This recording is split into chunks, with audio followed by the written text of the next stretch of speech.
Je m'adresse au public et je lui dis ceci. Depuis le début, c'est moi qui dis la vérité.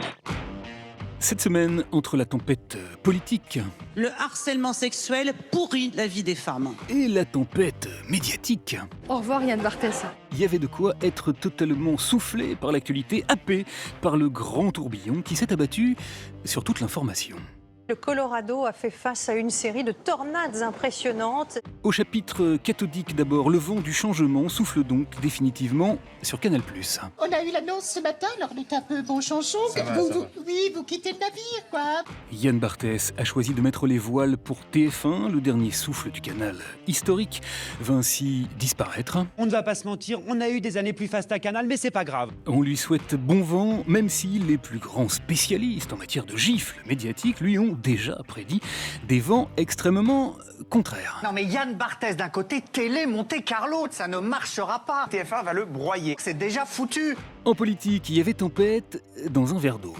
Manuel Valls face à Emmanuel Macron. Figurez-vous que les deux ambitieux qui se verraient bien portés par les alizés vers l'Élysée se sont écharpés C'était hier à l'Assemblée nationale. et que le Petit Journal et France 2 ont eu rigoureusement la même idée. Nous avons soumis ces images à une orthophoniste spécialiste du langage labial. Aller lire sur leurs lèvres, oui, carrément, pour parvenir à éventer ce qui n'avait été qu'ébruité. On a lu sur leurs lèvres. C'est Juppé que je disais, alors dis-le. Elle appelle de la... Dis-le. Bon, sinon, le vent du boulet a également soufflé sur la majorité. Le gouvernement a échappé à 2 voix près au dépôt d'une motion de censure par son propre camp. Le recours au 49.3 a fait souffler le chaud et l'effroi. Ça veut dire quoi? Ça veut dire que c'est passé à ça pour Manuel Valls. Il a permis aussi à Manuel Valls d'aller dire à Gilles Boulot Ça me fait mal au cœur d'avoir à utiliser ce type d'instrument. que si en matière de mœurs, Quand une femme dit non, c'est non. en matière politique, quand plusieurs membres de la famille tempêtent pour dire non, eh ben c'est oui quand même. C'est un terrible aveu d'échec. Mais la plus grosse tornade cette semaine, c'est bien sûr chez les Verts que nous l'avons observé. Denis Baupin m'a attrapé, a essayé de m'embrasser de force et je l'ai repoussé violemment. L'affaire du député Denis Baupin, accusé de harcèlement par 8 femmes, a suscité une véritable onde de choc dans les médias.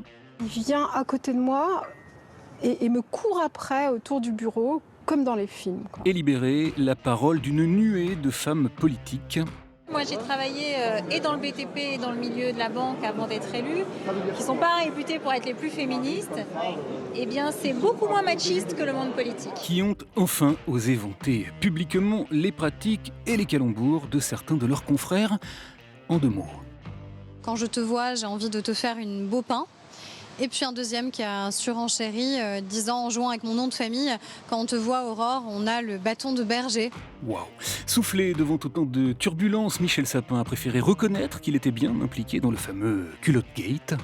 Ces paroles et ce geste étaient inappropriés. Et j'en ai été, et j'en suis encore désolé. Une affaire dont l'œil de lynx de Canal+ a manifestement eu vent, puisqu'elle est, et de loin, l'émission qu'il a le plus brillamment résumée.